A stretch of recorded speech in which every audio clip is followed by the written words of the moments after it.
Naapektuhan ng isang pulis at isang dating sundalo na nagsisilbing motorcycle security escort ng isang sasakyan.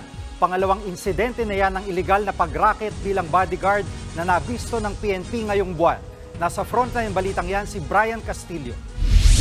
Ako sir, galing ako Pampanga sa bahay ng misis. Bakit SPG ka? Yes sir. Kasi Ang uniform mo, nag-uniform ganito. Ang uniform ko sir nasa bahay sir. Todo paliwanag ang rider na ito nang harangin siya ng operatiba ng PNP Highway Patrol Group sa kahabaan ng Diokno Boulevard sa Parañaque City kahapon.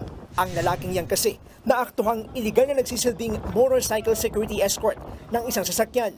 Nadiskubre ring isa pala siyang pulis at tauhan pa ng HPG. Hindi ko nakasuot yung pula sir eh. Saka isa pa sir, yung pula ko sir, nasa bahay sir. Hindi na nakunan sa video pero kasama niya ang isa pang rider na nagpakilala namang miyembro ng Philippine Army pero sticker ng PNP ang nasa kanyang motorsiklo.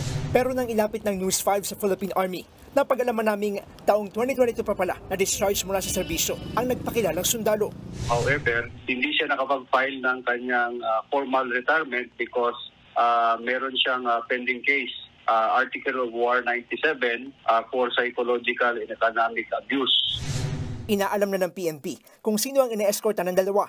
Nabiguro kasing sundan ng dalawang escort ang binabantayang sasakyan dahil bigla itong humarurot palayo. Hindi naman malinaw kung magkano ang kinikita ng mga nahuling pulis at sundalo sa kanilang racket. Mahaharap ang dalawa sa reklamong usurpation of authority at illegal use of uniform and insenya. Ang ikinasang operasyon ay bahagi ng Oplan Wastong Hagad ng PNP Highway Patrol Group. Layo nitong tuluyan ang matuldukan ang pagbibigay ng illegal na motorcycle security escort services sa kung sino-sinong VIP. Dismayado naman si PNP Chief Police General Romel Marbil sa panibagong insidente ng moonlighting o racket sa labas ng pagiging isang pulis. Hindi pa rin natututo, no? And sabi ko nga dito kay HPG Director, we're not so happy. Pahanap mo na rin kung sino yung immediate commander. Makikita niyo po talagang justice will roll. We are not forgiving sa magandang bagay. Paliwanag niya, hindi naman daw masama kung papasok sila sa legal na pagnenegosyo. Pero ibang usapan na ang moonlighting. During office hours, trabaho po kami. But after office hours, they can do. Wag lang ho yung moonlighting talaga ng yung mga kagaya ng sa sideline. Iba po yan.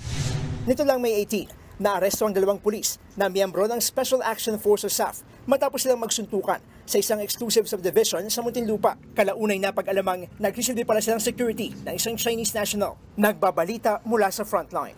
Brian Castillo, News 5. Mga kapatid, Jiggy Manikad po, iba na ang may alam at may pakialam sa panahon ngayon. Para sa konkreto, kumpleto at komprehensibong balitaan sa frontline, mag-follow at mag-subscribe sa social media pages ng News 5.